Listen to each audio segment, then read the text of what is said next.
భరత అంటే భార్య అంటే భర్తకు ఒక బానిస కాదు, ఆ ఇంటికి గృహలక్ష్మి.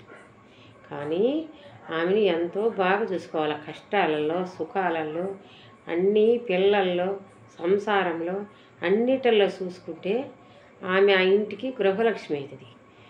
బాగా వండి పెడితే తిని ఏదో చేతని పని చేసి పిల్లలను భార్యను బాధ్యతలను పట్టించుకొని మగాడు వాడు గుండా ఒకటి లేకపోయినా ఒకటి.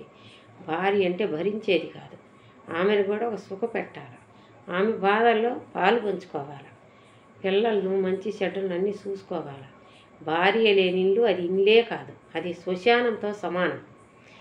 ఆడ మనిషి లేని ఆ గృహలక్ష్మి లేని ఇల్లు ఒక శ్మశానంతో సమానం.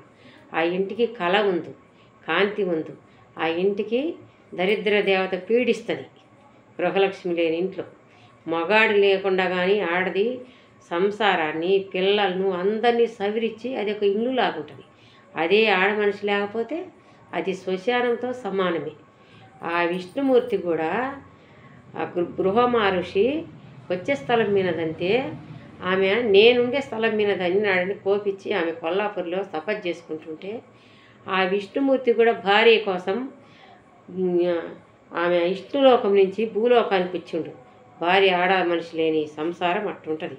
ఆ విష్ణుమూర్తి కూడా ఉండలేకపోయిండు, భార్య లేని కాడ విష్ణుమూర్తి కూడా ఉండలేక భూలోకం నుంచి ఈ విష్ణులోకం నుంచి భూలోకం వచ్చిండు. లక్ష్మీ లక్ష్మీ లక్ష్మి అని బడి తప్పించిండు. కానీ ఆడ మనిషి అంటే మగాళ్ళకు లెక్కలేదు.